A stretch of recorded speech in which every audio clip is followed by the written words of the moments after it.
as we, go to our agenda today, I think I said in the last meeting, and I know probably many in the room and many online felt the same way, that the election results, I think I voted since 1976 when I voted for Jim Carter, the first time when he was 18 years old. I voted in every election since, always for a Democrat. And this was the most devastating result for me, at least personally, on election night. And my wife and I actually went to bed before the meeting. So parents finish a contract. Usually those contracts for 2 to 3 years, sometimes even 4 years. And the day I would finish and ratify a contract, first thing I would do in the old days when we used things like this is we start a file. And then it became electronic. And I hope just that memory of it's time to get up and get ourselves back together and make a plan for where we're going as Democrats and start a fight on what we're going to do. And so I did that. I started getting over it, the depression, and saying, well, what's my plan? I'm going to have a plan for tomorrow, too. I'm not going to watch any television, but I think it's a good day for us to start planning what we can do as individuals. Because there's a lot to do.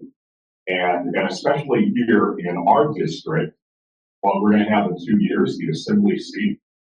Our assemblyman is here today, is turned out. I think he's seeking another seat, but I won't speak for him. Our state senate seat is going to be up. The governor's race is going to be up. And there is a lot to do, and the midterm elections of Congress, where it is such narrow race in the House, is up. And so that's something that perhaps, or I hope, we're able to turn around. So we need to make a plan. And as I've kind of rebounded personally, one of the things I think we need to do is focus on the issues that are going to be under attack. Okay, so we need a plan. And part of having a plan and planning our response to the attacks that we're going to face over the next couple of years is being informed. And so with the help of Susan Goodlerner, who's a South Bay Democrat and been active in some of our Democratic clubs here in the South Bay, contacted Carol Schwartz and I and said she had some speakers that she could arrange that we could talk about one of those important issues that obviously was under attack even before we faced Trump 2 with the repeal of Roe v. Wade, but is certainly in the crosshairs right now. And so as we move forward as a club, I think that it's important that at our meetings, we educate ourselves on issues that are under attack so we can plan our response to those attacks. And we are fortunate today to have a panel that I think is going to help us accomplish that task. Joining us here in person, we have Sylvia Castillo. She is the executive director of the California Coalition for Reproductive Freedom. She became executive director last year after serving nearly 10 years as a coalition members and 6 years on their executive advisory committee. She's a native here of Los Angeles. She received her Bachelor of Arts degree at UCLA, which I like hearing that because I'm a Bruin as well. And she also attended the University of San Francisco's Public Affairs graduate program. We also have with us on our panel online and joining us by Zoom, Minouche Kandel. She is the senior staff attorney with the ACLU, specializing, one of her specialties is the reproductive justice program. She's been published in the Yale Journal of Law and is a recipient of the 2008 California Lawyer Attorney of the Year. And she was one of the top 100 locals in California in 2009. She received her bachelor's degree from Yale University and her JD from Harvard Law School. We also are going to have a little information from one of our medical directors who's on call, I guess, at Torrance Memorial right now, but he shared with Susan some thoughts about late-term abortions, so we'll add that to our program as well. So I'd like to kick off our panel with a few questions, and then we'll open to the crowd with questions that you have here in the room and online. And I'd like to open it up with a question that the California Coalition for Reproductive Freedom's purpose is to advance reproductive health, rights, and justice for all. So turning to both of our speakers, but we'll start with Sylvia. How does your coalition and your members define or differentiate those concepts, and how do they intersect? Thank you so much, Tim. And hi, everybody. Lovely to be here with you. And I will do my best to muster up in case God is a female voice. So I'll try to project as best as possible. But thank you again so much for having us here. Manoush is actually one of our members as part of the ACLU of Southern California. So CCRF, our coalition, we've existed for more than 40 years. And we are the table where all of the organizations across California that are working in some way, shape, or form on reproductive health, rights, and justice, we're the table where all of those organizations come together to plot and plan the next steps and to defend California and California's values. So if you're wondering what's the question, what's going on, know that there is a cadre of more than 40 organizations in California working on these issues, but put together, it's more than about 300 individuals, Manoush included, that sit at this table, engage with our coalition, and that are working on these issues right now, and we have been all along. So I will give props and high fives to all of our members that are based here in SoCal, in NorCal, in the few in the Central Valley that are holding it up for the folks there.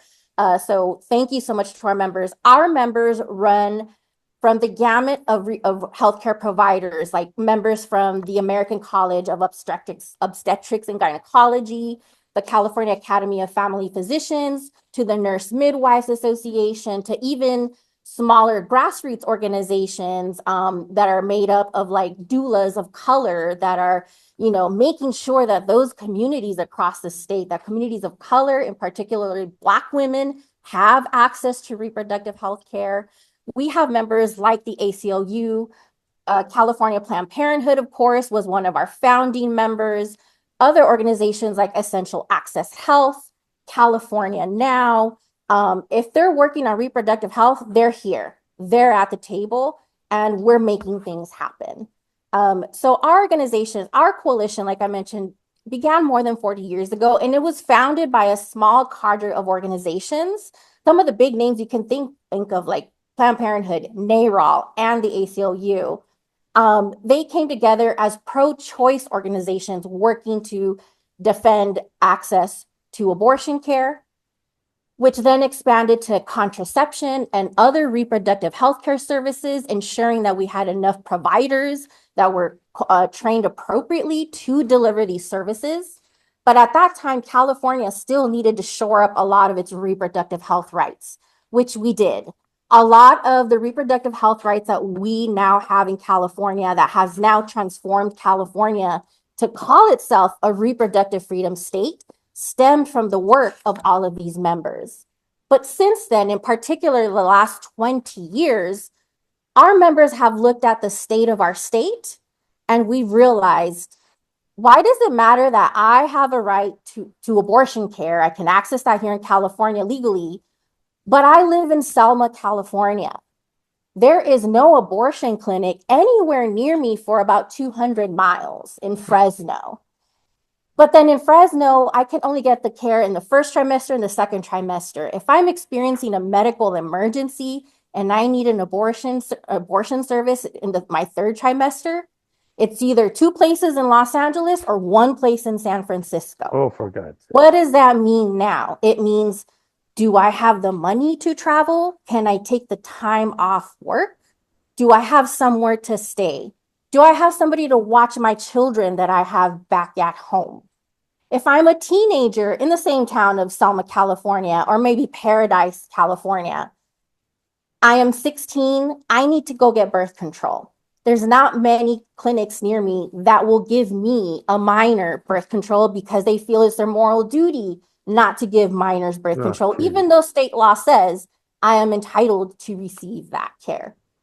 And even if I have a clinic, if I'm here in central Los Angeles, my school won't follow the law and won't let me leave school to go get birth control at my nearest clinic. There's no bus that will take me to the clinic that I need.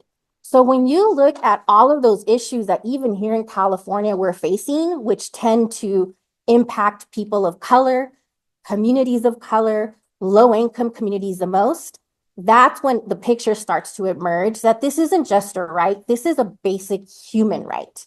And it's a human right that, unfortunately, again, it's people of color, in particular, Black people, Latino people, and again, people of low incomes that have the least access or the least ability to even exercise a basic right that they supposedly have. So does that mean, is that a real right that I have if I can't use it? So our members are now being guided by what's known as the reproductive justice framework, which is the intersectional framework that puts all of these issues together. And when you center those issues, you realize who are the people that are hurting the most. So if we can help the people that are hurting the most, that means everybody else's access to care, access to their rights gets even better. So that's who our members are working towards. And that's how we define the difference between reproductive services, reproductive rights, and reproductive justice, ensuring that the most marginalized communities in California can actually exercise their rights and have equal and equitable access to the same high quality care that everybody else does. And so that has been now the new focus of our members, or at least us as a coalition are working to ensure that our members have that justice framework at the center of their work, at the core of their work. That is one of the big differences of how we define. And I'll be sharing more about the type of work that we've been doing as we progress with our conversation. I can turn it over to Manoush in case she wants to add something. That'd be perfect. Hi.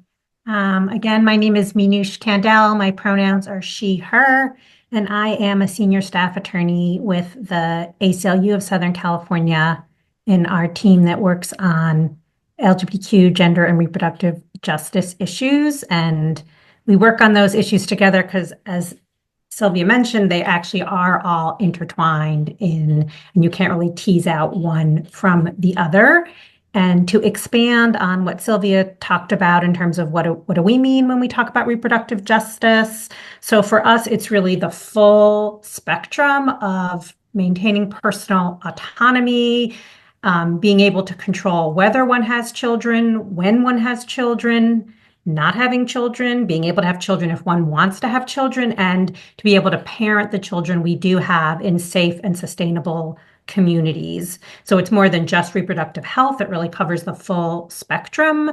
And we take that definition from Sister Song, which is a group of reproductive justice advocates, primarily in the South, women of color, who came together to really make sure that, as Sylvia mentioned, we were really ensuring that reproductive access, reproductive justice was a reality for people and not just some abstract right. Thank you. Well, let's, as we continue the discussion, I'd ask our speakers if they could elaborate on what California has done to shore up access to reproductive justice post-Dobbs and in advance of the pending Trump administration. And Manoush, you want to start that discussion? Sure.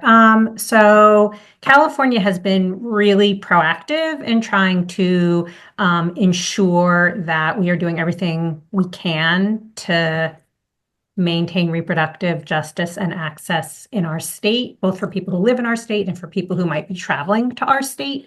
So one of the first things we did is when it was clear what the writing on the wall was with the Dobbs decision, so even before the decision came out, California came together in 2021 and formed the Future of Abortion Council, or the FAB Council, which was made up of 40 organizations. CCRF and Sylvia's previous organization were very involved in kind of the leadership of the California FAB Council. And in pretty short time, the FAB Council came up with about 45 different recommendations for what California could be doing. And over the next, and that was in December of 2021. And over the next 3 years, the legislature and the governor have signed over 36 bills and various budget provisions to try and implement some of the recommendations of the Future of Abortion Council. I'm going to put if people want to see their various reports and checklists, I'm going to put that in the chat for those who are following along. Oops, wait, I think I had to put it in the wrong group. Okay.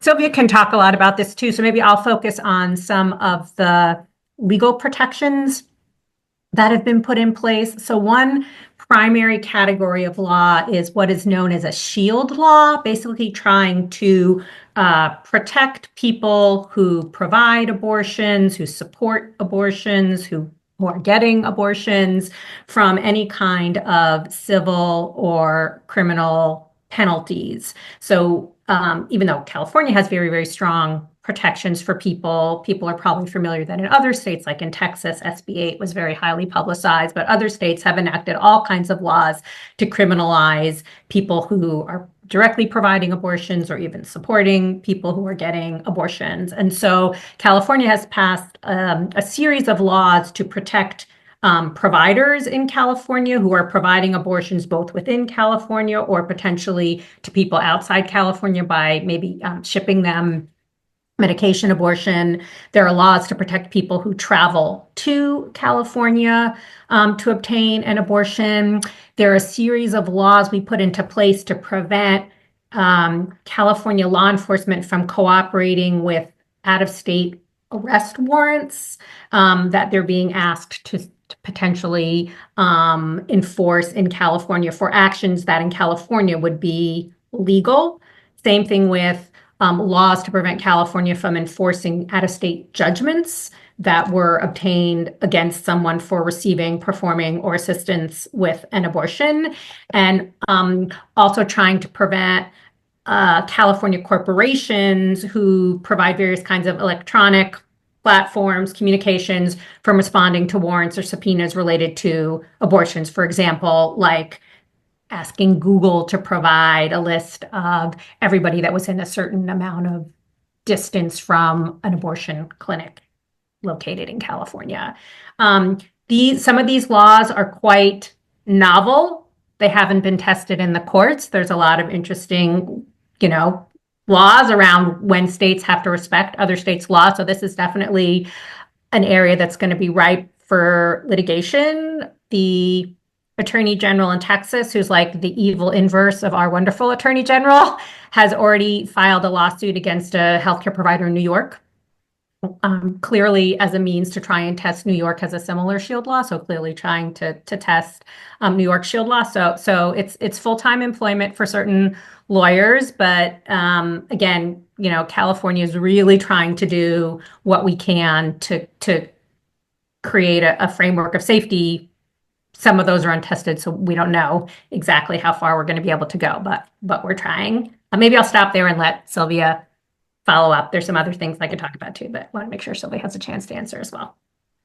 Thank you, Manoush. And I wanted to go back and start and share something, and I feel absolutely comfortable saying in this room, a room full of members of the Democratic Party, but when I came on board last year and I started looking through our CCRF archives and whatnot, I was so baffled. And so I wanted to acknowledge the long way we've come in the last 20 plus years, because looking through our archives, I was reading notes and looking at the bills that folks were trying to work on. And all we would hear was from Democrats, please don't put us on the record on abortion. Like, we support it, we'll help you what we can, but please don't make us vote. Don't put us on the record. And there was a list of a numbered failed bills that we just couldn't get off of the floor, couldn't get through committees.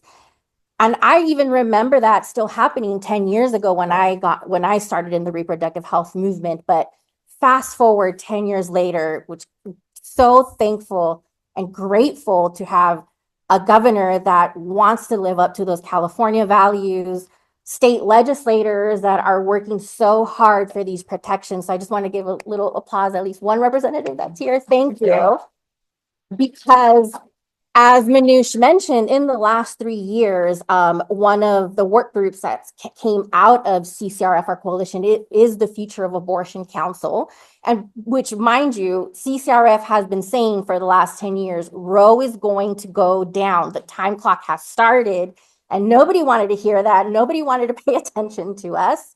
And when the time finally came, when it was literally like we're months away, that's when we were able to launch the FAB Council to have that partnership with the legislature who acted so quickly. So in the last 3 years, we've been able to support and pass and sign into state law more than 30 bills that cover the gamut of to protect reproductive health access, as particular abortion access. Manoush mentioned some of the legal protections. This included like, yes, protections for providers and patients and the people that help patients by like giving them pamphlets, even, that's what's happening in Texas. Even those people are under attack. If you give a pamphlet, let alone a car ride to an abortion clinic. And the other things that included were creating state programs to support the people that need access to abortion care, support training a diverse workforce. So we have more healthcare providers that, again, stem from medical assistants to gynos that are particularly trained in how to provide abortion and extreme emergency care. Again, it was more than 30 bills, and it also included, in 2022, our state budget included more than $200 million in state investments to help launch and support all of those legislative changes, all of those legislative bills.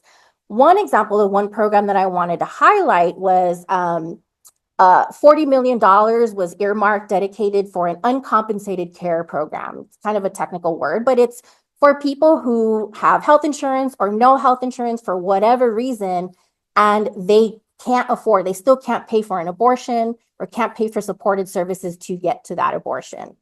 That was particularly earmarked because we knew there was going to be a flood of people coming to California to access the care they couldn't access back home.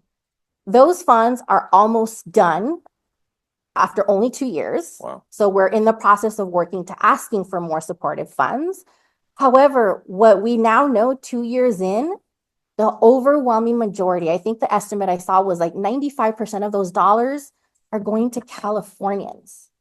And that's with California having, what's our rate? Like 75% of our Californians have healthcare coverage of some sort. And still that many need health coverage for abortion because things aren't being covered, things are falling to the cracks. That's how expensive abortions are. And so that's one of the things that we realize, like, we're not where we need to be. We're not as protected and covered as we thought we were. So there's still a lot of work that we need to do. But so far, that's as far as we've gotten. That's where we're at so far. But there's a lot more to chat about. Okay. Well, I'm glad to hear some of the progress that we've made. And not to be a downer, but I'd like to ask the panel, what are ways in which the Trump administration could affect access to reproductive justice in California? Let's start with you, Sylvia. All right. Well, it's a long list. But in particular, we've done a lot to Trump-proof our state, but there are just some things that we can't protect it because federal law is what governs on top of things. So as long as, they said, Roe's gone, therefore it's left to each state. Well, great. California has declared we are a reproductive freedom state. We are an abortion care sanctuary state. But then what happens if they start to chip away? Like, for example, they've already declared war and have tried to outlaw the abortion pills or one particular abortion pill. What would that do? Well, that would severely reduce access in California because there's nothing we can do to protect against that, short of creating our own FDA, which is like impossible and like that would be way too much.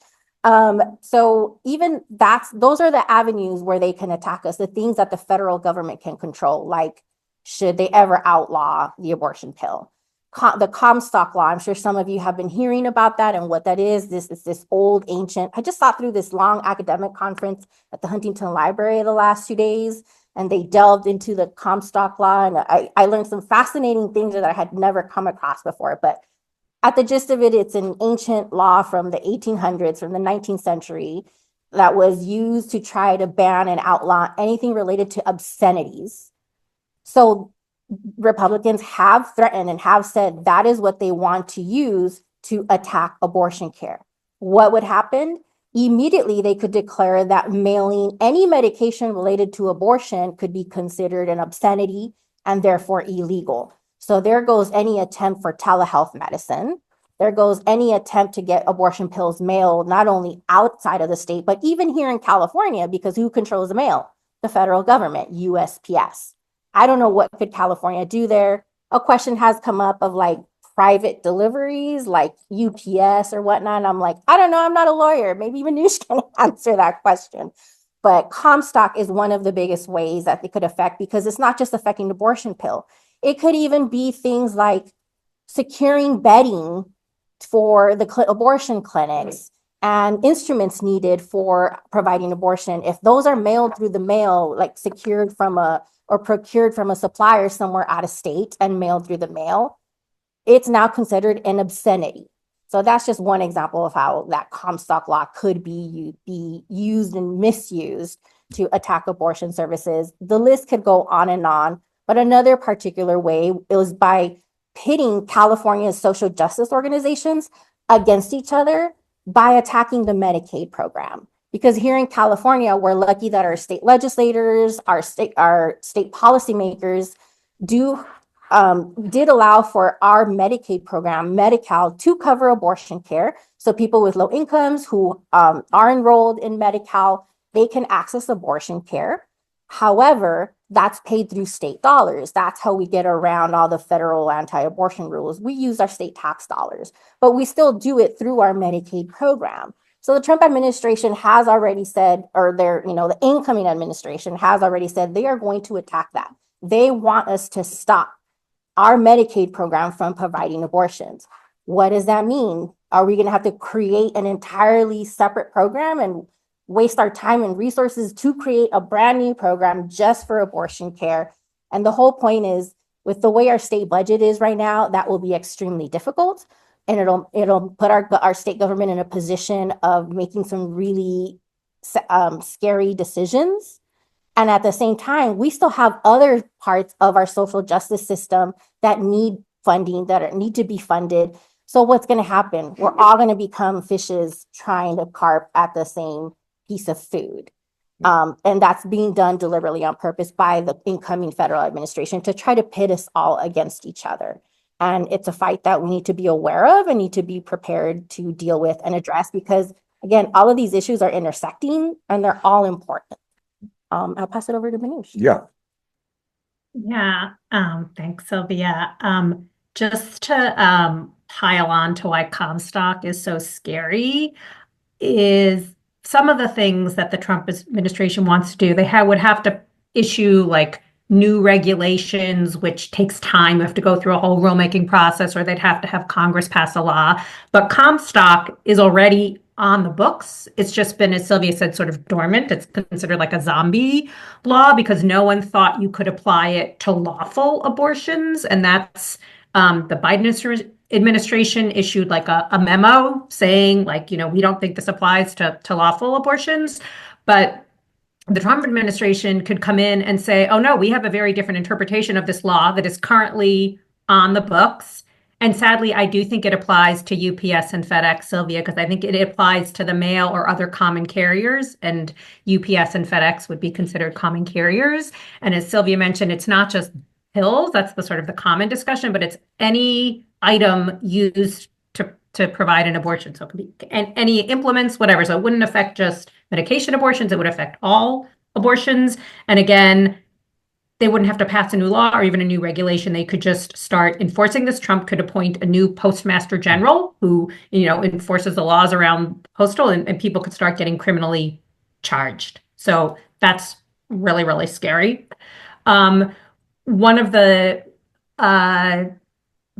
bad moves that the Trump administration made last term, which we think will probably happen again, is really going after Planned Parenthood, who provides a very significant portion of abortions in California and other states, but also just in general going after Title X family planning funds, which so many of our healthcare providers in California provide, both abortion care in combination with, contraception, other kinds of reproductive care. And for low-income people, that's done through clinics that get Title X funding. And the Trump administration made it very, very, very difficult for organizations to be able to, who got that funding, to be able to provide abortion and those other services by putting all kinds of requirements, like you had to have a separate building and separate accounting, and it made it very costly and very expensive, to such an extent that some organizations just stopped taking the funding. And then that funding went to crisis pregnancy centers that were not only not providing abortions, but providing false information. And I think the Trump administration learned from the first administration about all the ways they would be challenged. And so they'll be in a better position now to move more swiftly. So I think that's a real fear. And then again, not just looking at abortion, but all the attacks we see on trans kids, trans athletes, all the protections that the Biden administration has put in place around gender neutral bathrooms, sports teams, having to allow trans kids to compete. The new administration could come in and not just prevent,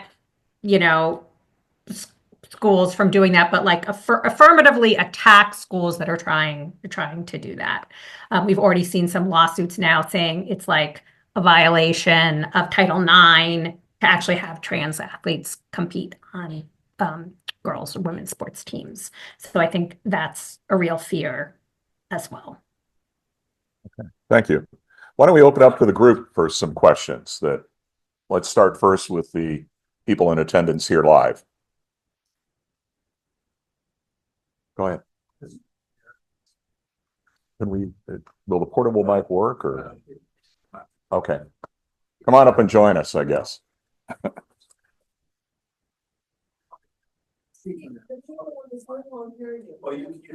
Oh, yeah. Okay. We'll repeat the question. United States stands alone for abortion. Why is it since prior to the 1970s, it really wasn't? And how can that be analyzed to help us understand how to return to normalcy? Okay, and the question was, why is the United States unique or alone with respect to abortion, at least since the 1970s? And if I'm phrasing your question correctly, and how do we get back to some normalcy? Is that your question? Okay. All right. I'll throw that to the panel. Do you want me to take this first, Manush, unless you're burning to speak? But I mean, well, first off, with your question, we might be alone in first world countries, not so true in second and third world countries, because we even have in our own hemisphere, we have several countries where they have total, including like El Salvador, have total bans on abortion, where women who are miscarrying are often thrown in prison, being accused of terminating their own pregnancies, which is still happening here in the U.S. Even if, but no, that's more internal. That's depending on the country, it's tend to be more internal. But here in the United States, on the why, I don't know if I have an answer for that. I think I have inklings of like it's all tied down to misogyny, what's happening in our country, where, looking at some world history, some countries, it usually starts with abortion when they try to crack down on general bodily autonomy, trying to crack down on just human rights. It often starts with abortion. Why it starts there, I don't know yet. I'm still learning. I'm still learning a lot in this space and researching. But if others have thoughts, like open to that. But it is. It is. It absolutely is. Manush, did you want to add anything? I mean, just that voting rights is an abortion rights issue, and that the majority of people in the United States support abortion rights, but that is not being reflected by their elected representatives.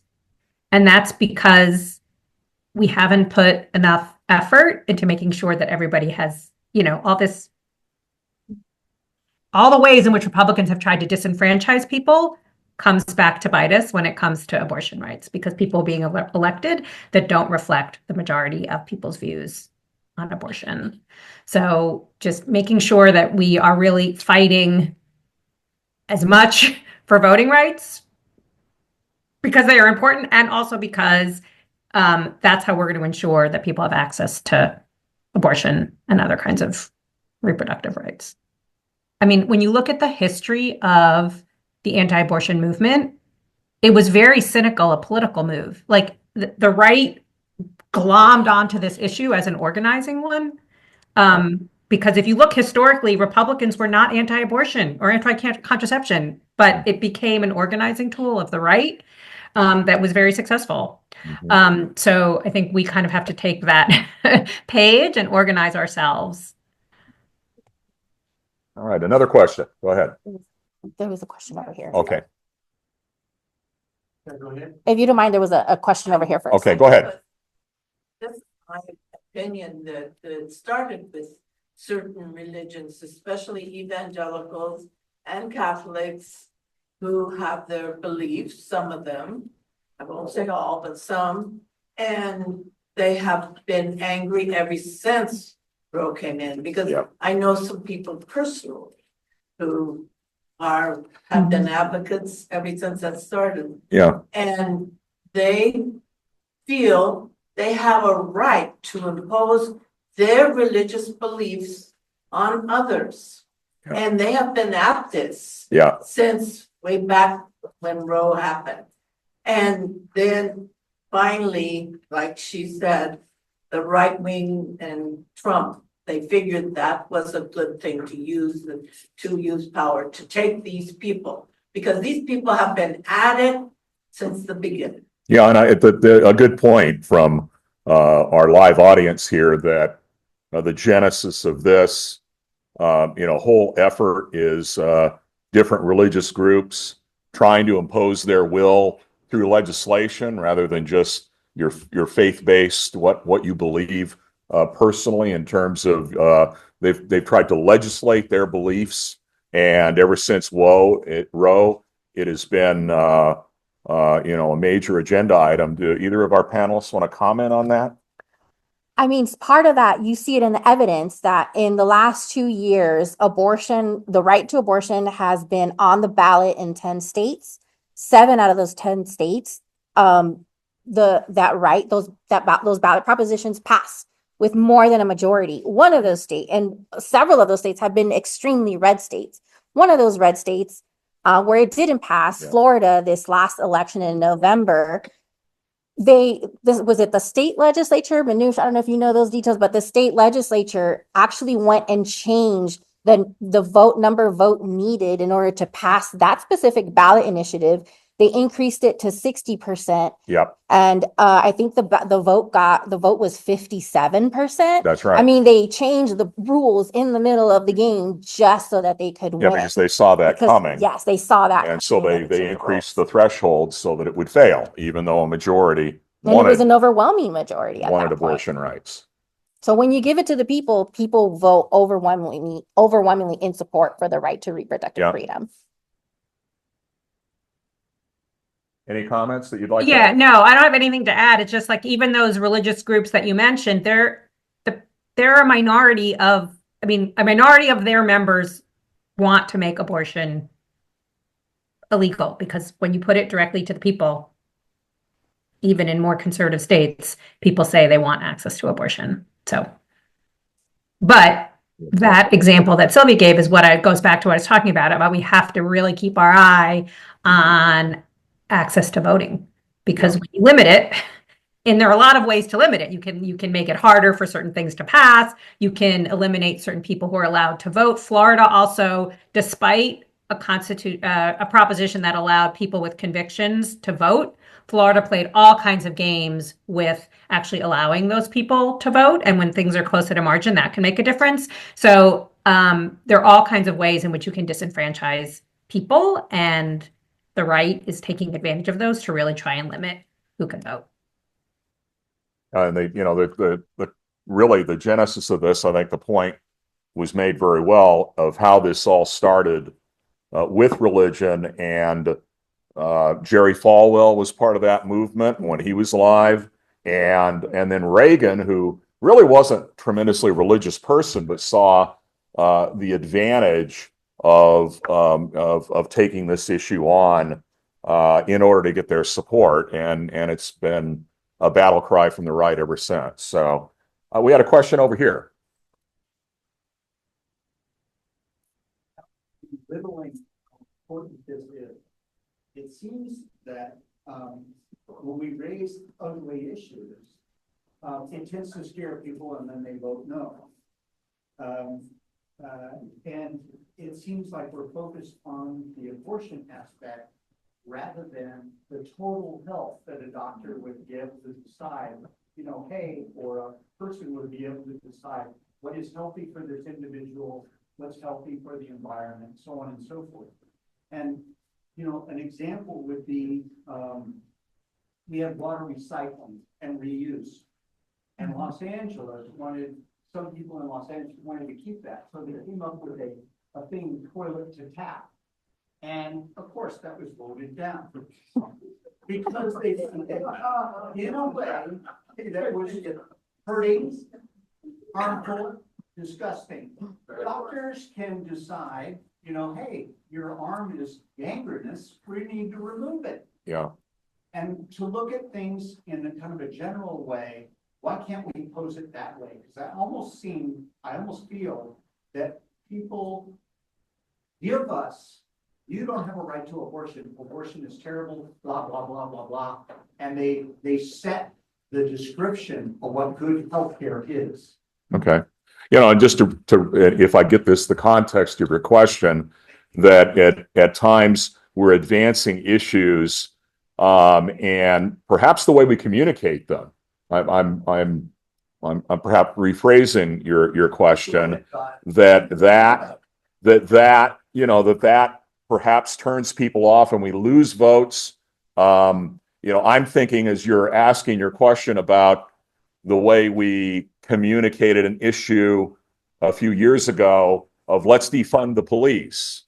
And again, the way we communicated that, perhaps, even though there needed, I mean, all of us, I think, in this room agree we needed huge reform.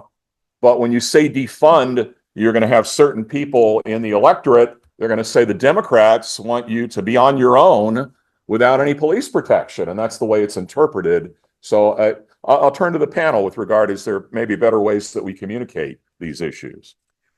I mean, I go back to the reproductive justice framework. Well, and one thing that I forgot to mention earlier was in part of the successes we've had in our state, what happened in some of those other states hasn't happened here now. Here in California, most recently in 2022, voters overwhelmingly voted for Proposition 1, which enshrined reproductive rights into our state constitution.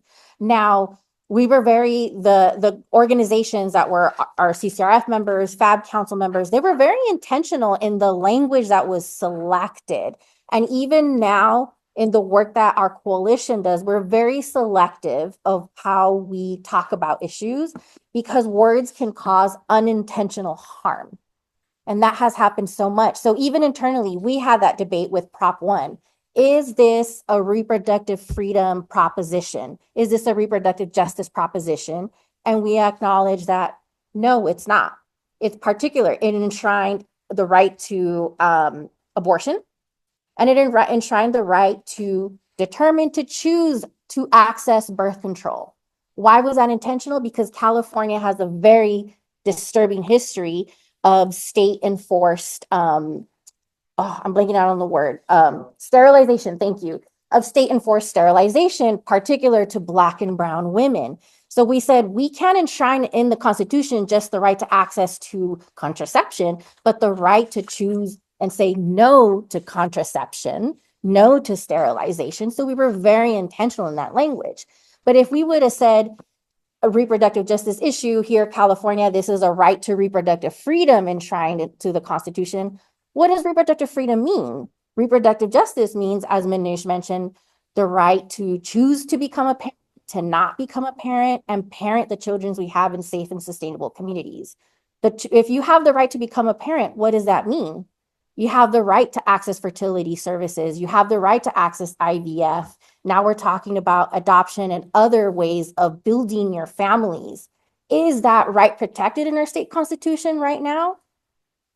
Some lawyers might argue no. And Prop 1 did not mention those things at all. It was very specific to abortion and contraception. Any comments, Manu? I'll just say the one thing that Prop 1 did do, which was already in California constitutional law, but it made it clear, is that unlike in the reasoning of Roe, it didn't depend just on, it referenced both our right to privacy and equal protection. Because it was making really clear this is about gender. This is about women and people who get pregnant being able to control their bodies and their futures. And that when you put limits on that, you are violating their equal protection. So that the equal protection argument was explicitly rejected by the Supreme Court in Dobbs. There were some really good amicus briefs that were submitted that made that argument, and they rejected those. But in California, it's very clear that we enshrine our right to reproductive access, both on the basis of privacy and on the basis of equal protection. So I think that is really important in terms of framing. And then just to go back to the messaging, yeah, I mean, there's lots of studies that have been, like surveys that have been done that show the way that you talk, the way when you phrase it to voters, like, would you support people being able to, make a decision about what to do with their pregnancy in consultation with their doctor? Like the vast majority of people say yes. If you phrase it, should people be able to have abortion at will up until, the 9th month, people might presumably, react differently. So the way that you phrase it and the messaging is very important. Okay, and that's just a great point. And when we're talking about communication in a minute, we're going to open it up to see if we have some online questions. But when Manish was mentioning that issue, one of the things that I think all of us heard during the campaign, if you listened and they were being truthful on the other side, you would think that, especially here in California, that babies were being born and maybe even taken home and then killed, because the way the other side portrayed it, these late-term abortions were, I guess, at birth, or even maybe if you didn't like the kid after a couple of weeks when the baby went home. And we had an OBGYN at Torrance Memorial that was going to try to be with us today, but is actually on call and couldn't join us live. But one of our facilitators for this program today, Susan Goodlerner, talked with the OBGYN, and would you facilitate a discussion in terms of his perspective and educate us a little bit about the malarkey, as our current president calls that issue and that position? Yes, sure.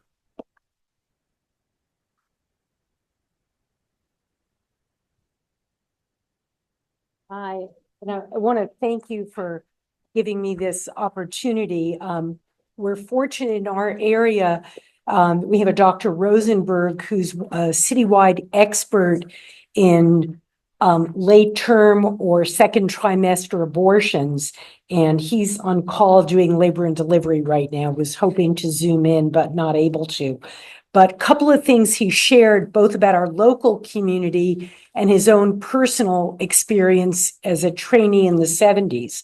So one thing I was not aware of is that Torrance Memorial only permits physicians to do abortion or pregnancy termination or miscarriage treatment up to 12 weeks, even though it's a nonprofit hospital. Our Catholic hospital does not permit any of that type of care. So most of the care is being provided in surgery centers.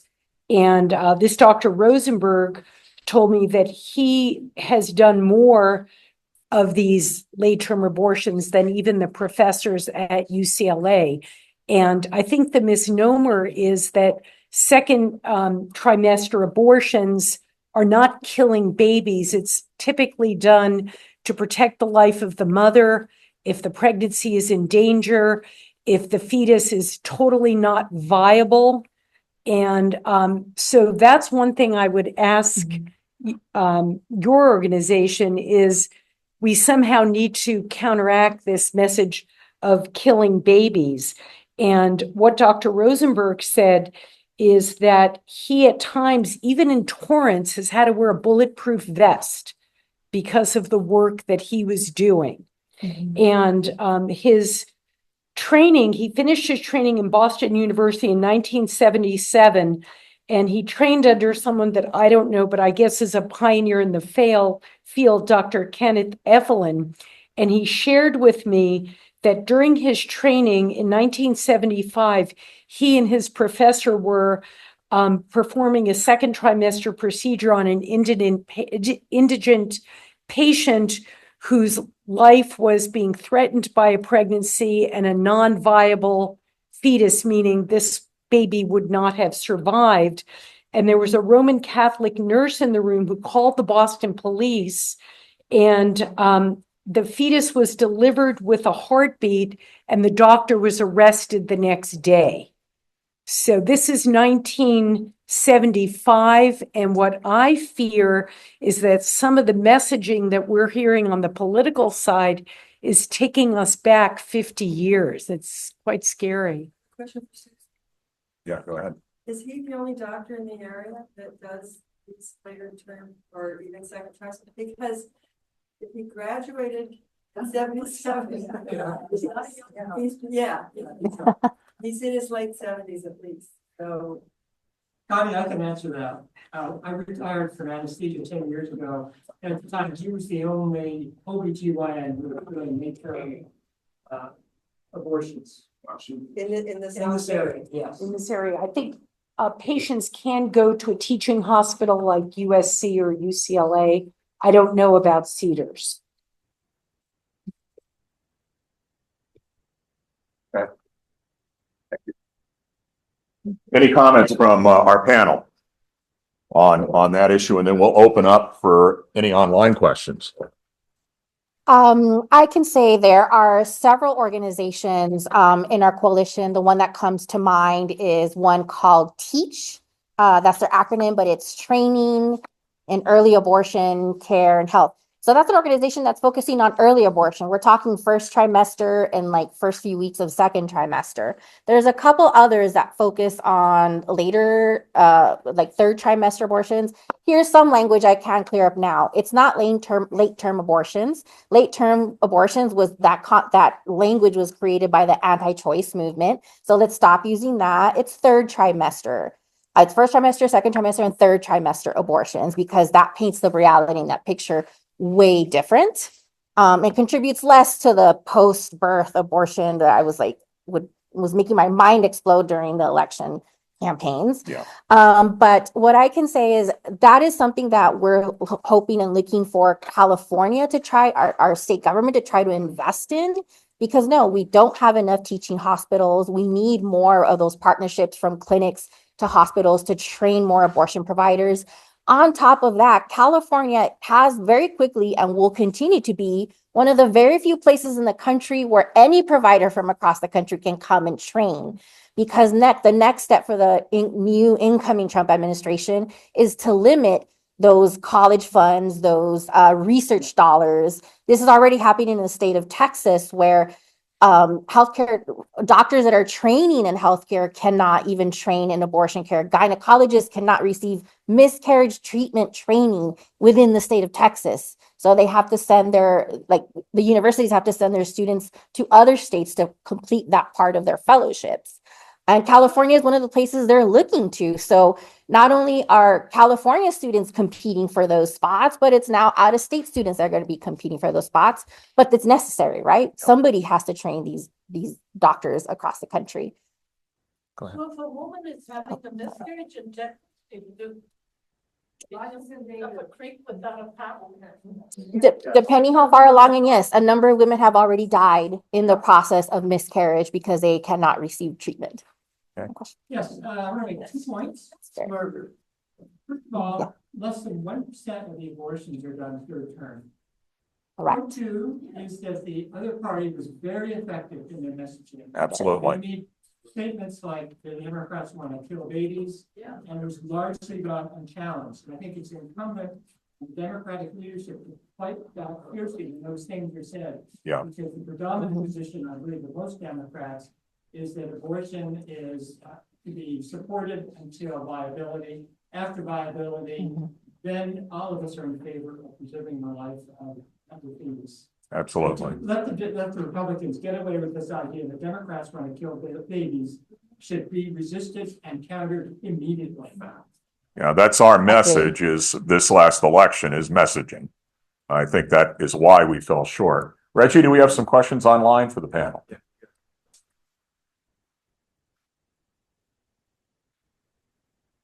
We've got, I think, about 10, 15 minutes left, Rob, before our next speaker. Okay.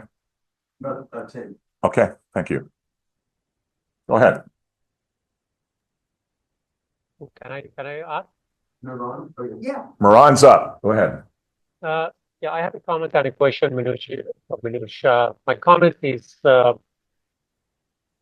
state abortion ballot measure passed for the most part, not just in democratic states, but also in many red states.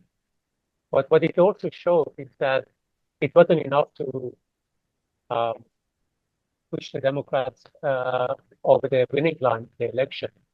Because while many women may have said, well, we prefer the Democratic position on abortion, we trust them more on the price of eggs or inflation and a host of other issues. So I hope, and this is the organizing committee of this club, that we will not focus on the one issue where we were actually ahead of the Republicans, but also have other future meetings where you diagnose what went wrong, how do we work, how do we talk to the working class, how do we talk to young people, how do we talk to Hispanics, all the growing majority that are shifting the Republicans. It feels comfortable to talk about abortion.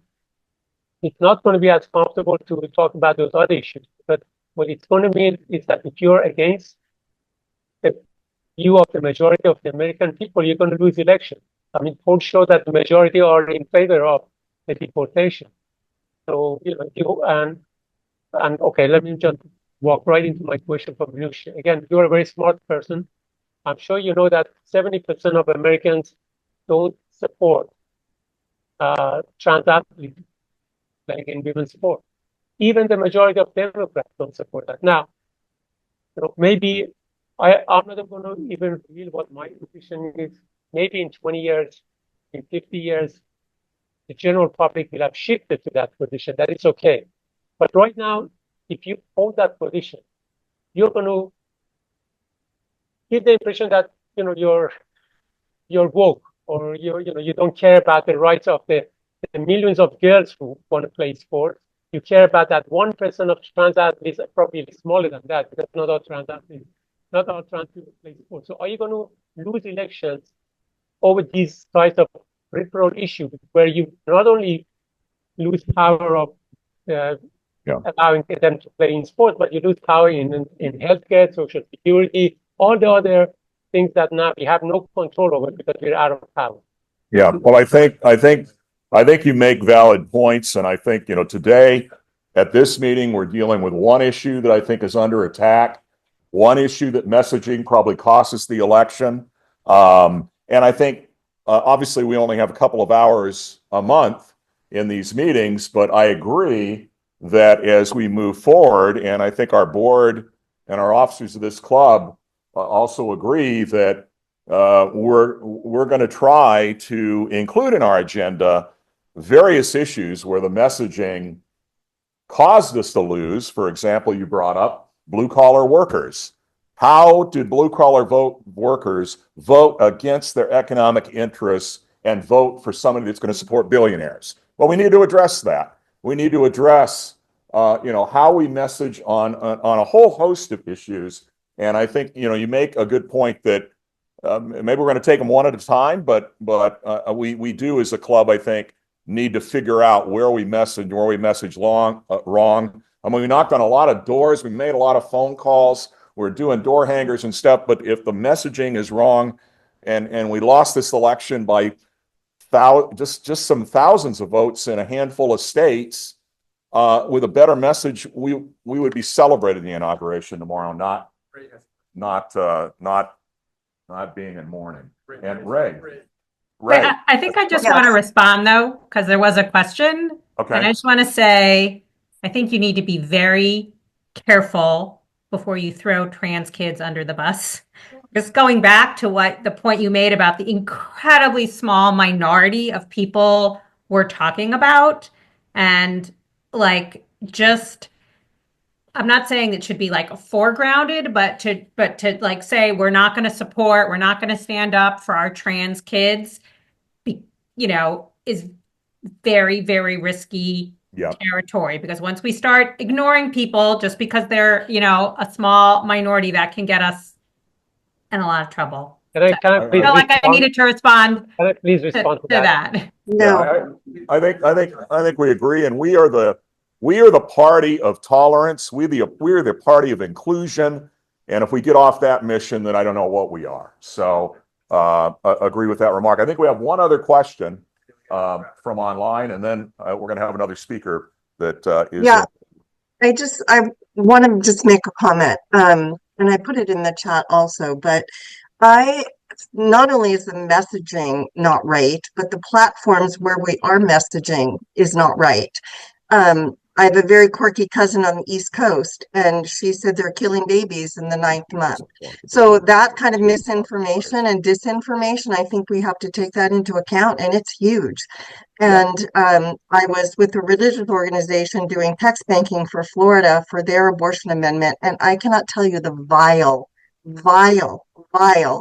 comments we got back. It's all fake news. So people are so entrenched in what their beliefs are. And I think not only is the messaging wrong, we need to go on those platforms where these people just run life, just verbal diarrhea with incorrect statements, and people buy it because that's where they're getting their news. So I think the Democratic Party in general needs to take a hard look at that. It's very disappointing that that criminal got reelected. Very disheartening. Well, then I'll tell you, the next speaker that we're going to have up is going to be talking about misinformation. So that's going to be really timely. Before we wrap, I'd like to give our two panel members just an opportunity to talk for a couple of minutes on what we can do to help, what individuals can do to help. And we'll start with Sylvia.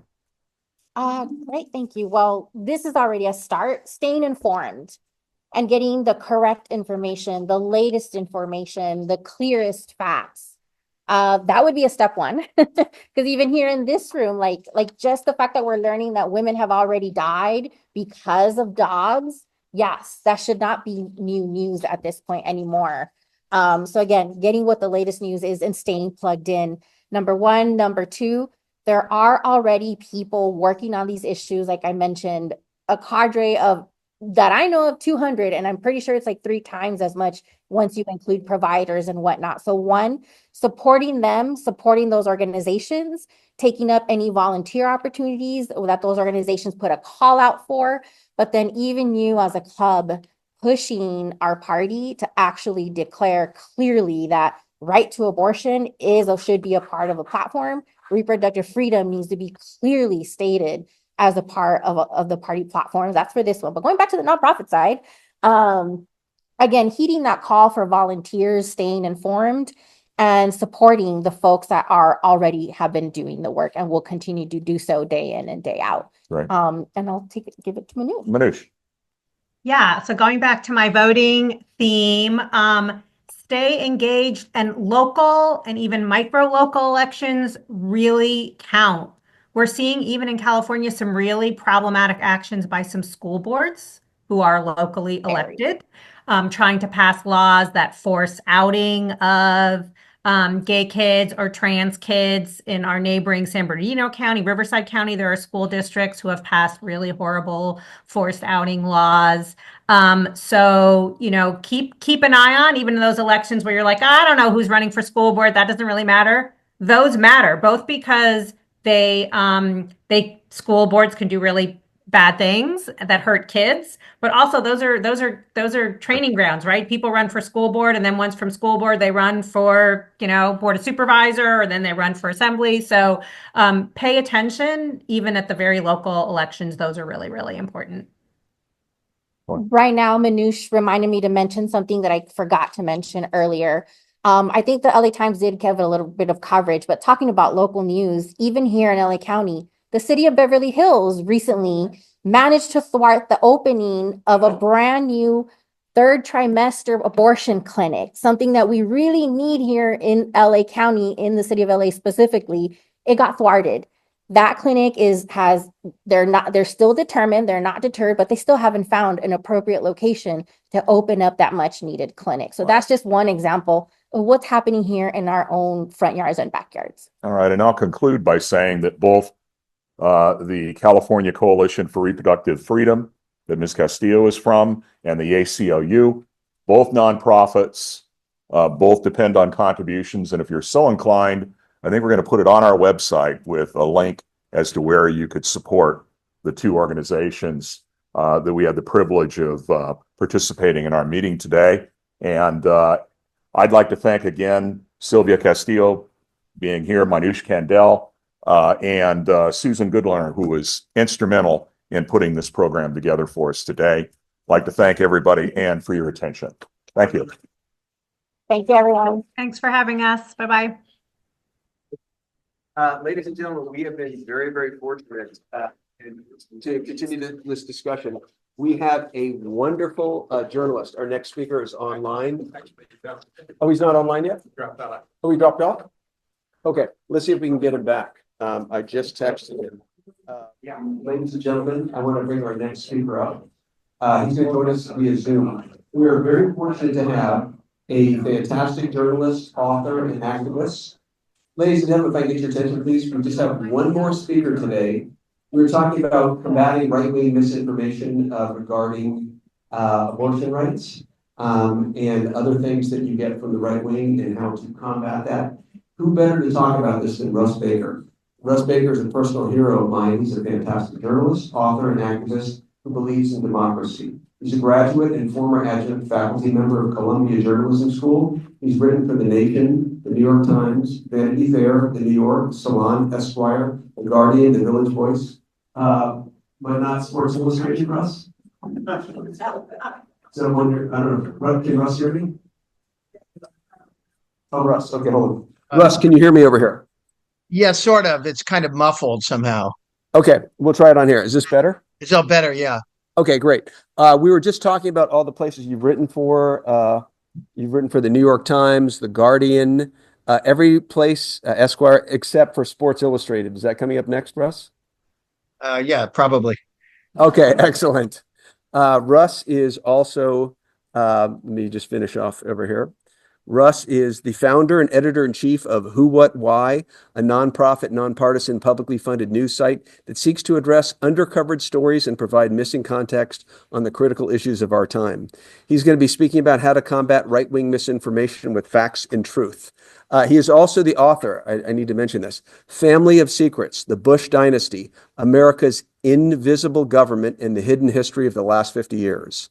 And I'm sure, Russ, with all this, you will probably have another book or two. So, Russ, first question is, how do we get here and how do we combat all this misinformation? And please talk for only about 2 or 3 hours on this. All right, well, first of all, it looks like they just had a really long session. I mean, do people want a break or something? No, we're ready to go. Keep going. Oh my God. Well, I need a nap. So, okay. Well, first of all, let me just start with my research assistant on a new book I'm working on just sent me a text, and I just had to read this to you. This is something I guess someone posted on social media. It says, it's a picture of Trump scowling, and it says, it's almost impossible to believe he exists. It's as if we took everything that was bad about America, scraped it up off the floor, wrapped it all up in an old hot dog skin, and then taught it to make noises with its face. That is probably Russ, that is probably too kind. Yes.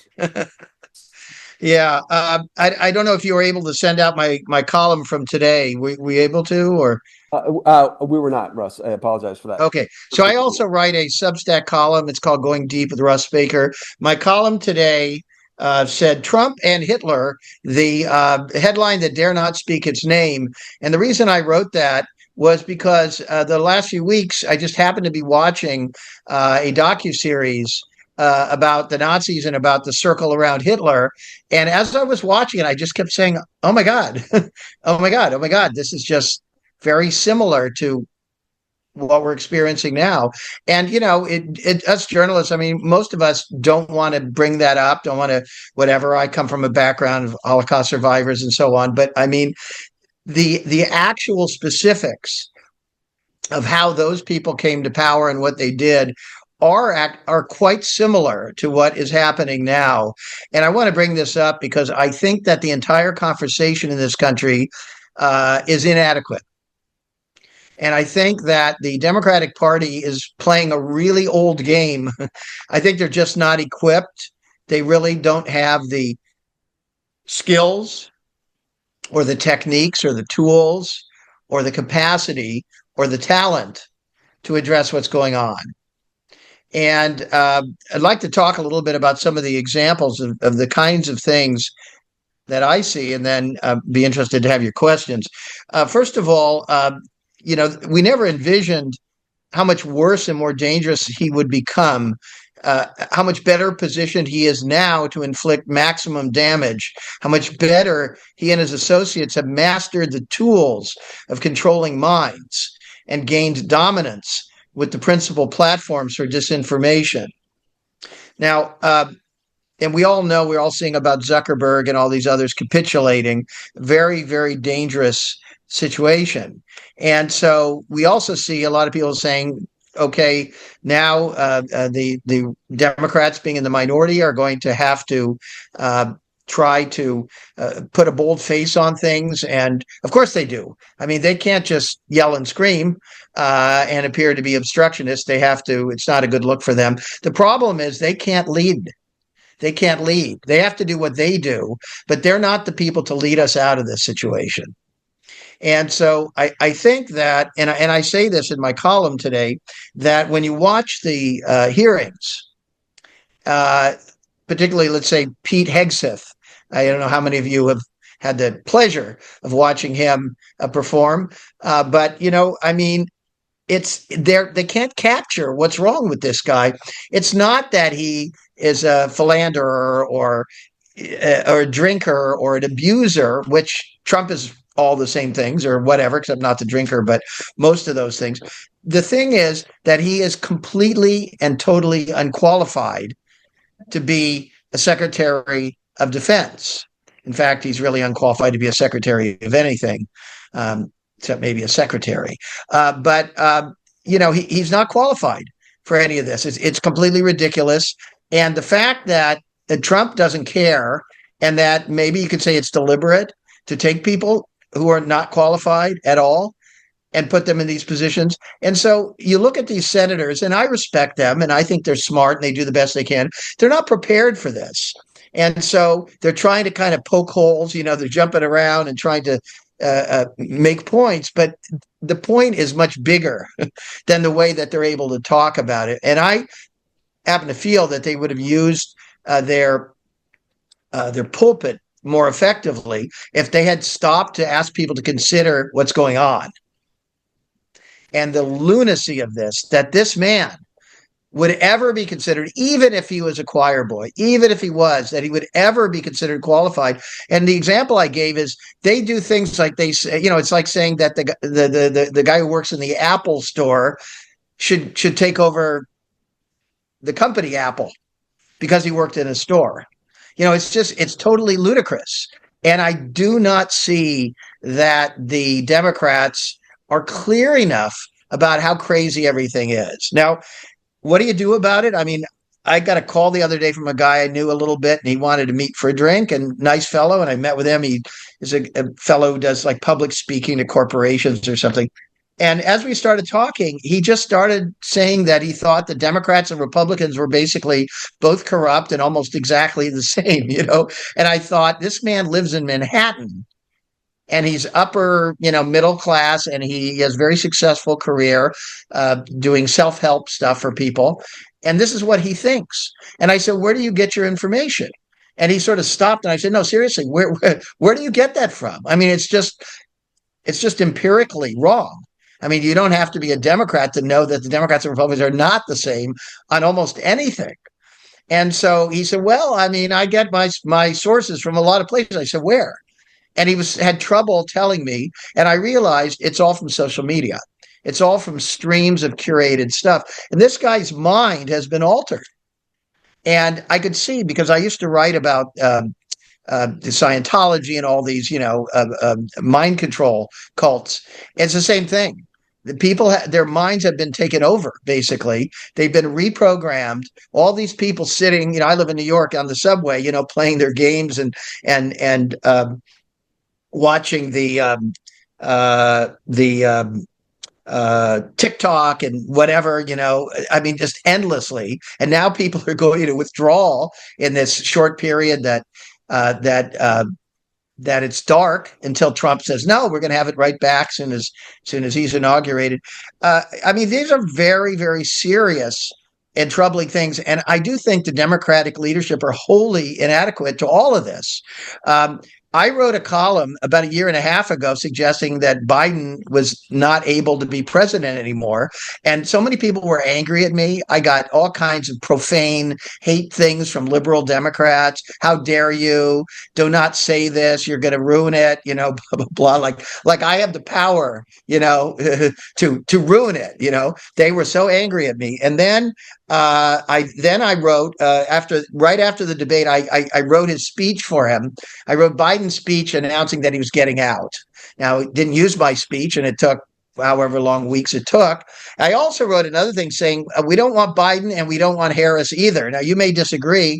I never thought she was that great. I mean, just purely in terms of a dynamic, whatever you all think. I mean, I've met Bernie Sanders a number of times. He comes across to me as authentic and rustic and passionate, and you could say, well, he's not the right guy either. Okay, maybe.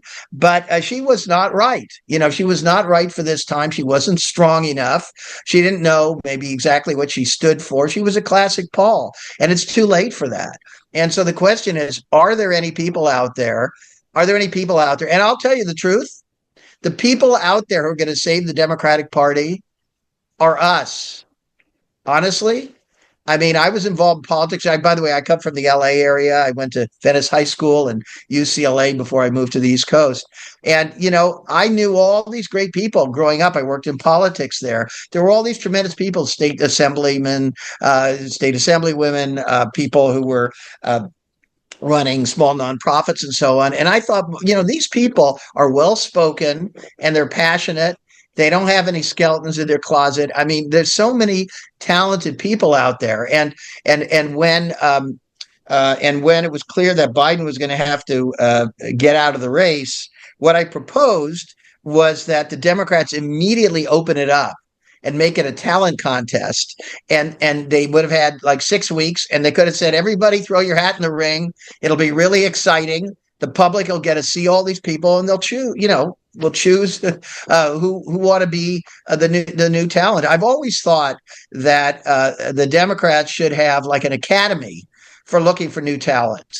That they ought to be looking for people who have not put themselves forward as that they want to be a congressman or a senator. People who maybe are, they're passionate and ambitious for the country, but not for themselves. And so, all right, these are just a few ideas. I also have a couple more thoughts, and then maybe we can go to some questions. I was struck by, we talk about all of this hand-wringing about how you win and how you lose an election. And of course, when you look at Harris, I mean, she managed to lose both a lot of Jewish voters and Palestinian voters and some left constituencies on social issues who weren't moved enough by her.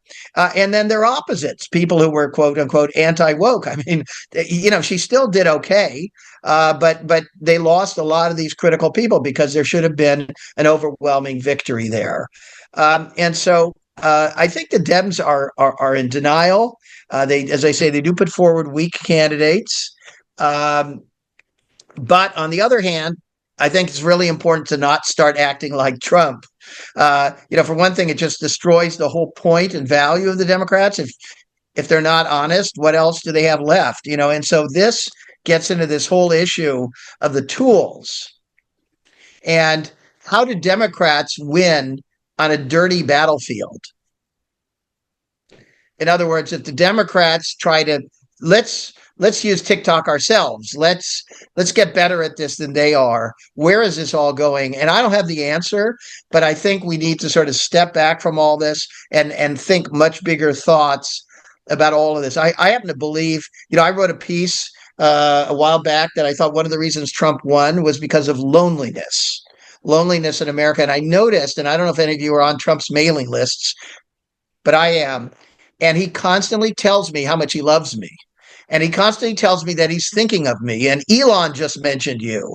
I get these emails. I mean, they're ludicrous. They're absolutely ludicrous. But these dopes seem to actually believe this stuff. These are people who are sitting in their home. They got Fox on or whatever. Maybe they have no friends. I don't know what it is. But he's really using the classic tools of a manipulator to convince them that he is there for them.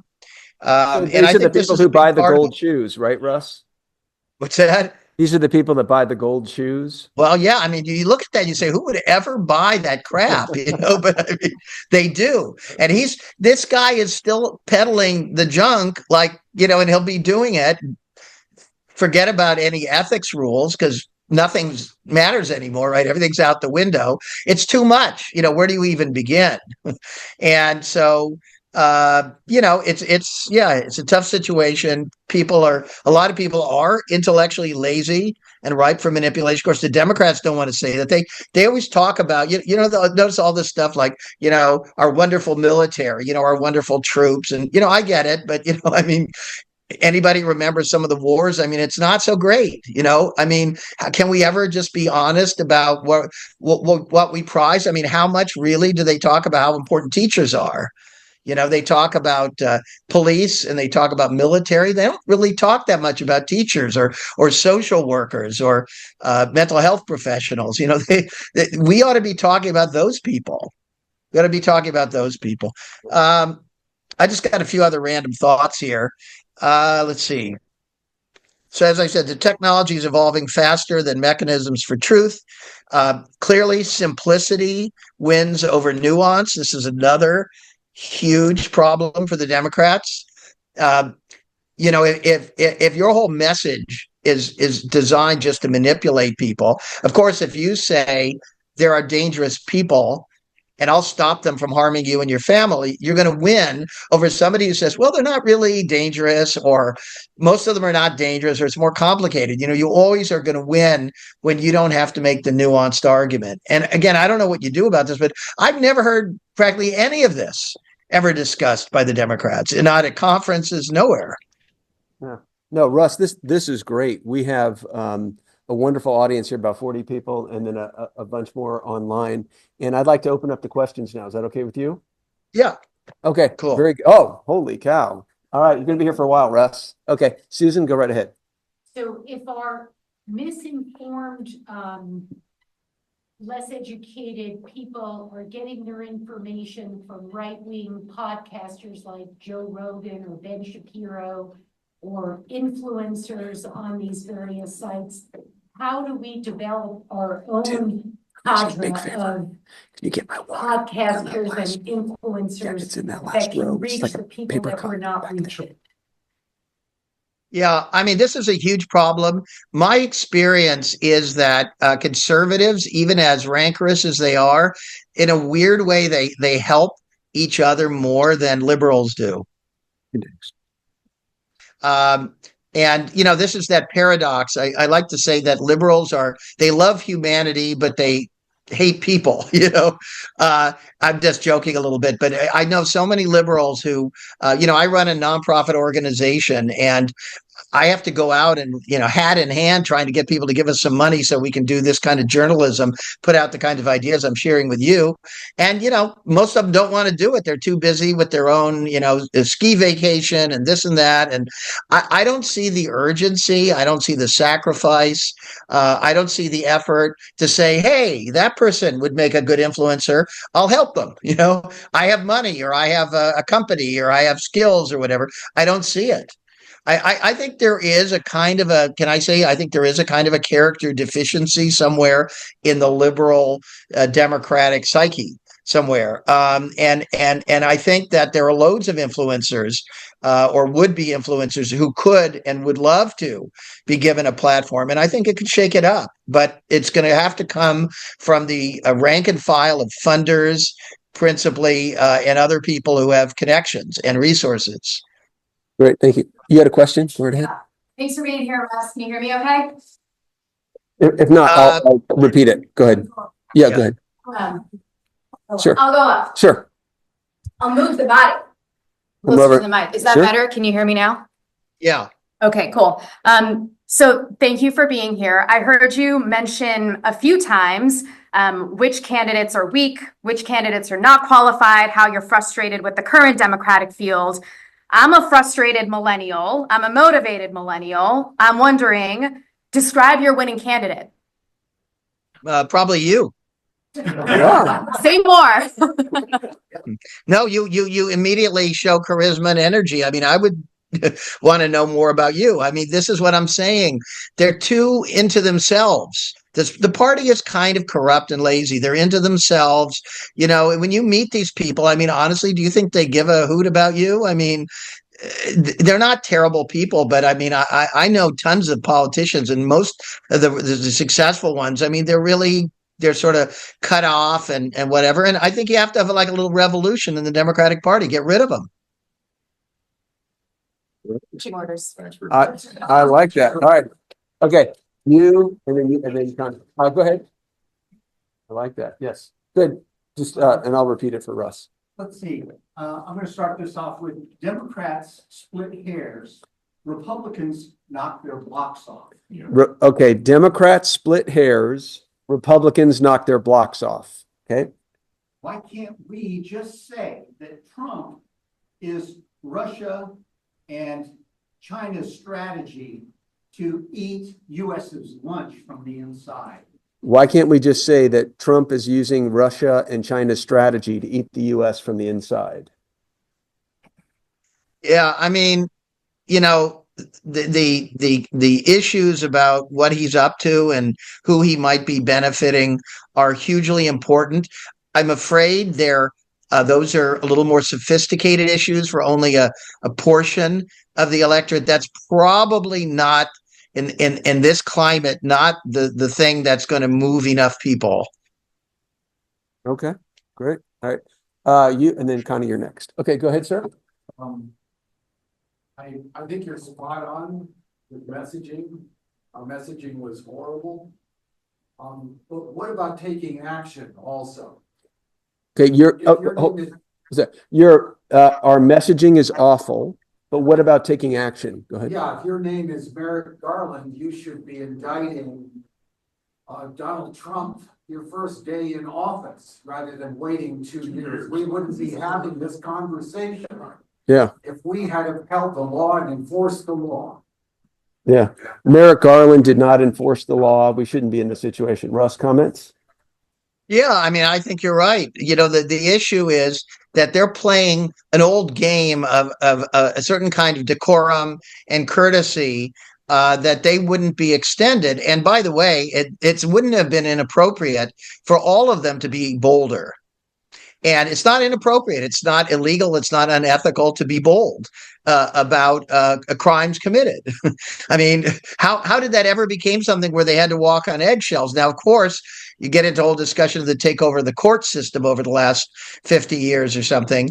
And they do know that they're limited in what they can achieve because of that. But it's only going to get worse unless people start saying, no, we're going to go after these people. Just even taking a stand on this stuff, even if you're going to lose. I mean, when you consider the horrific Trump judges, if I agree, I think if the Justice Department took a stand on these things, it would thrill people. Right. Connie? Sure, you can come up here. Sure. Yeah. Hi, can you hear me? Yeah. Okay, great. A couple of things. The Republicans have a way of developing presidential candidates, and we don't seem to have these avenues. They have CPAC, they have Turning Point USA, all of the candidates traipse there and speak, and they have straw votes afterwards, so you kind of get a sense. And actually, James Carville said that the DNC ought to do something like that, have a mini convention in 2 years and have a straw vote. I mentioned it to a DNC member, and he just said, that would violate the rules. And, so that's number one. But related to that, the DNC is now choosing their new chief, their new head of the DNC. And I don't see anybody that's running that seems to have a spine, if you ask me. And I kind of feel like we need bolder leadership. And these are just comments. I don't know if you want to comment back. Yeah, I agree with you. I mean, I wonder if some dark horse, a little bit of a bomb thrower who was somewhat electric, couldn't have just sort of swept everybody off their feet just by the sheer passion and magnetism. And you know, I think that's the only way to do it, because you are going to have all these fogies who are going to invoke, you know, rules and this and that. You're going to have very, very dynamic personalities.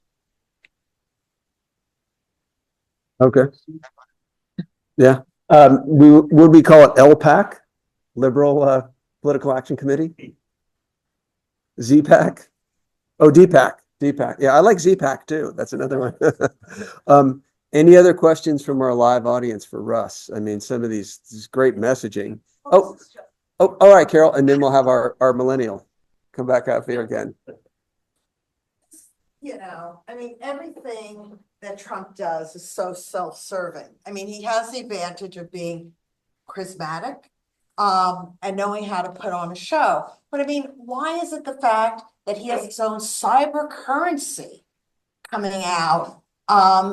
I mean, the ethics involved with that issue of him, you know, marketing a cyber currency. Suddenly all gates are going to be off on cyber currency, and it won't be regulated. And we will have another incident like we had with derivatives back in 2008, when, you know, the entire economy, you know, stopped because of the fallout from the lack of financial management. And now we are setting ourselves right up for that if we go into cyber. Why isn't that becoming something people are talking about?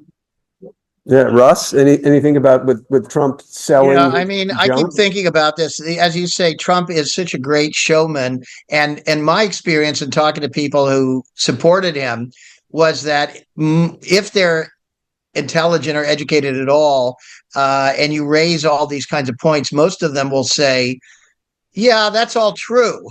You know, yeah, he's a crook, you know, yeah, he's a philanderer, yeah, he's totally self-serving, but I kind of like him, and he seems strong, and he doesn't put up with anything. He does whatever he wants. And you know, I have to say, I know you had somebody from the ACLU on earlier. The problem is that a lot of the language, and I like the ACLU and I really appreciate what they do, but a lot of the language those groups have used for decades and decades and decades, it's kind of tiring. I don't know. I mean, I was on the call for a little while. I was like, okay, I cannot listen to this for like 45 minutes. You know, it's too tiring. It's too pedantic. It's too, and honestly, I mean, I'm going to maybe get in trouble here. I'm a liberal left person in New York or something, but you know, this thing about bathrooms and sports teams and stuff, this is not a great This is not a great rock to make your last stand on. It's not, and those kinds of things, very complicated issues, have to be relegated to study and to work over long periods of time. These things are not going to happen overnight. And if Democrats are afraid of their shadow and they're afraid to say, listen, this country could be going the way of Nazi Germany, we don't have time for everybody's personal most important issue. We respect your rights and your needs and your desires, but this is, it's like with the fires. When there's a fire coming down your hillside, you're not going to be thinking about other things. You're going to be thinking about the fire. Got it. Russ, we have our millennial back, and she has an announcement and a question for you. Well, no question, just an announcement. I'm going to take you up on your marching orders, Russ, and step into some charismatic moments and say, my name is Arohi Sharma. I'm running to serve also as one of your ADEM delegates to the party. I am number 4 on your ballot. I'm not running on a slate, but if you're so called to vote for a motivated and an aspiring millennial, I'm your gal. I'm one of your gals. What do you think, Russ? Yeah, fantastic. Well, you should be in touch with me too. Maybe we can put you on a podcast or something. Sounds good, Russ. Give me your information. Great. Okay. All right, Russ. We are taking your advice right away. I mean, and by the way, I just want to tell you, like the way I run Who, What, Why, which is, look it up if you haven't, sign up for our mailing list, Who, What, Why, our nonprofit news organization. We run this thing on like fumes, and we don't raise a lot of money, and we've got skilled volunteers, retired people, all kinds of people. We pay some journalists and a few others, and then all the back of the end of the organization, from the lawyers to the accountants to whatever, a lot of them are pro bono. And one of the things I've learned is do things in unconventional ways. Be experimental. Also, I do this. What I just did with this young person is I'll just grab people. You know what I mean? I'll meet somebody on the street and say, "Wow, I'm impressed. Let's exchange information. Let's talk." And that is what the Democratic Party has to be doing. They got to. Oh no! We know there's a crisis here, and we're. Russ, he's doing that on purpose. Yes, Russ, I know you're making a great point. We're willing to try everything, and that problem. Okay, you're freezing a couple of times. Could you say that one more time, please? It went in and out. Your internet connection. Go ahead. Oh, I was just saying. A good thing also is to not be a know-it-all, like everything, but to be experimental and try things and considering new viewpoints and asking people what they think and grabbing people who haven't been given an opportunity and say, well, what do you think? I mean, if you were to come to one of our Who, What, Why meetings, we make everybody speak. Well, what do you think? And sometimes people are like brand new. They just joined the organization, and I'll ask them what they think. And they're kind of, deer in the headlights. They can't believe that they just joined and already we want them to opine and weigh in with a formidable group of editors. But we do. No, I appreciate that. Any more questions? We have one or two more here, and then we'll go online questions if you have time, Russ. Yeah. Okay, great. Go ahead, sir.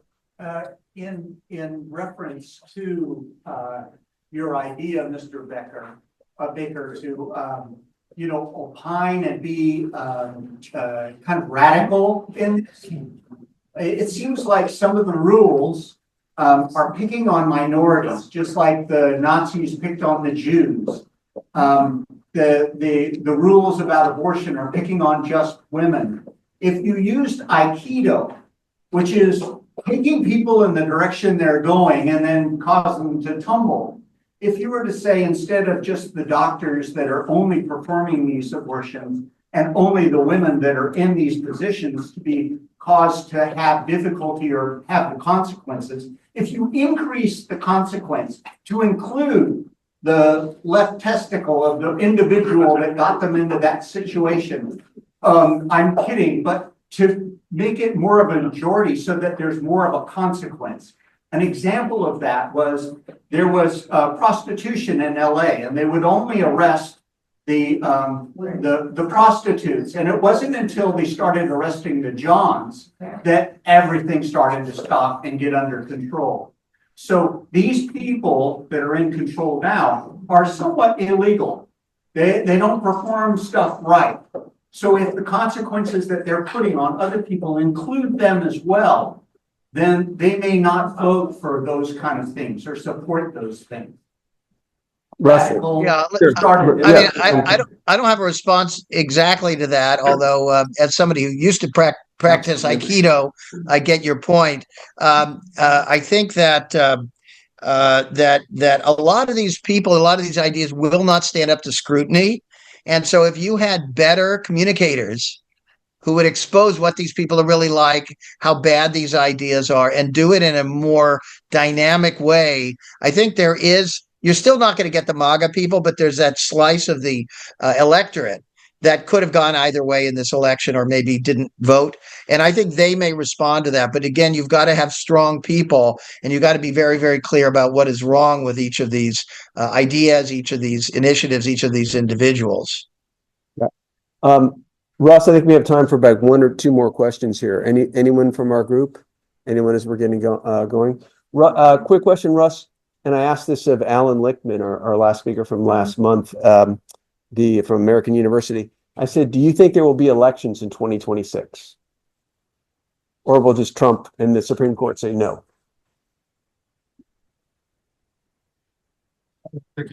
Oh, I'm sorry. Russ, are you there? Yeah.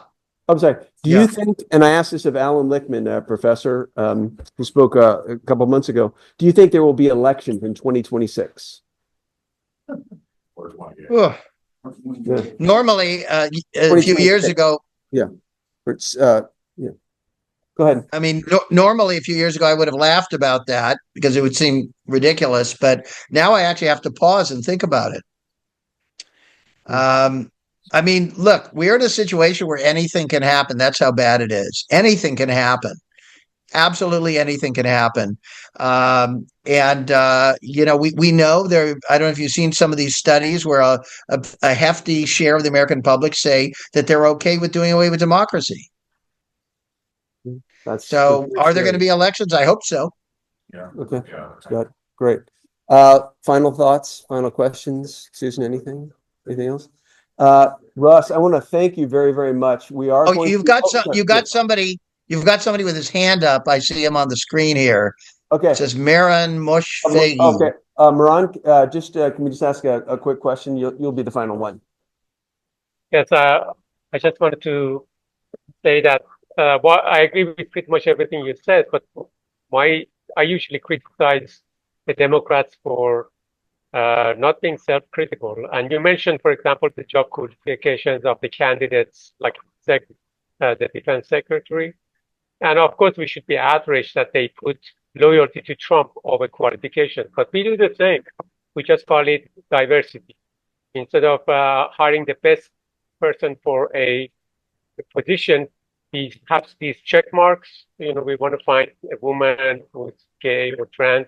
And then within that small circle of people, we choose the best person out of that pool. So, you know, a lot of the we don't have as much misinformation as on the right, but we have our own bubble. Al had his hand up too. Oh, Al? Yeah. Oh, okay. Yeah. Well, I mean, there is no question that people get hired sometimes who are not the most qualified for lots of different reasons, also for nepotism.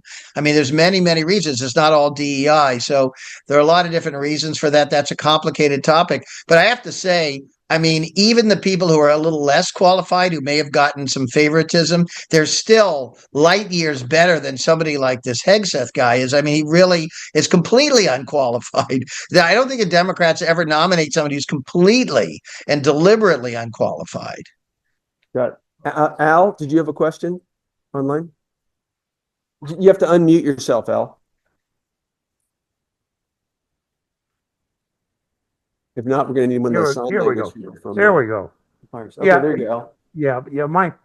My background is in engineering management. You know, I've been in the management world a long time. But let me tell you, if this was an engineering organization and we had a project and my team performed as poorly as this Democratic Party management did, they'd all be out in the street looking for another job.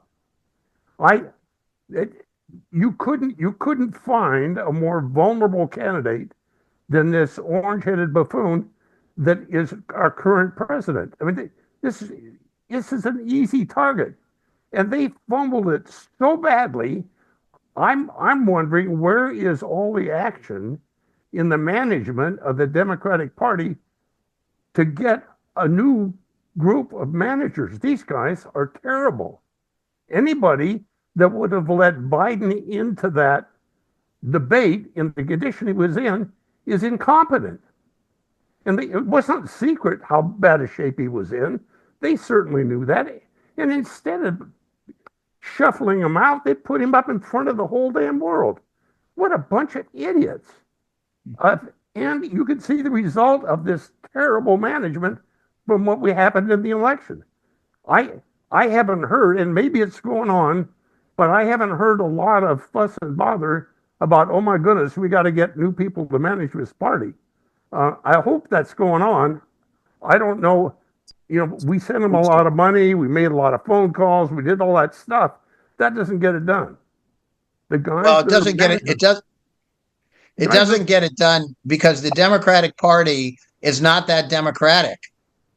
You see, it's not that democratic. It only calls itself the Democratic Party, but in fact, you have this leadership class there that's self-perpetuating. Yeah. And I don't know. I'm not an expert anymore. I used to be involved in Democratic politics when I was young. I don't know anymore if anything has changed or how it has changed, but it's never been that great a structure, and it's always been difficult to create accountability. And what you're talking about, which would happen in all kinds of organizations, and certainly in for-profit organizations, would be absolutely unacceptable. There really is no accountability. There are no consequences for these people. And by the way, you know, I kind of like Jim Carville, who doesn't like him, but he didn't really know anything. I don't really want to see him on TV endlessly opining or any of those people. You know, I just saw Fareed Zakaria wrote something that I don't know. He said that the Democrats should write off the working class. They're never going to vote for them. I mean, you know, get rid of this guy who, you know, he's a nice man. He speaks well, looks good, you know, but again, you need new people. You need new journalists. You need new everything.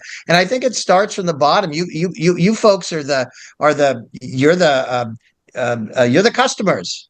You know what I mean? And if you need to speak up, you need to say, I don't want this anymore. But it's a problem. I mean, we all see it. We all see it that it's hard for those of us who want to do things differently. It's hard for us to even get a platform to talk about these things.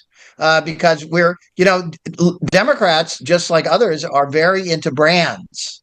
And this is the thing I always talk about, very into brands. They're very impressed with, Rachel Maddow and, oh, do you work for the New York Times? It's very status oriented, liberals and Democrats, very status oriented.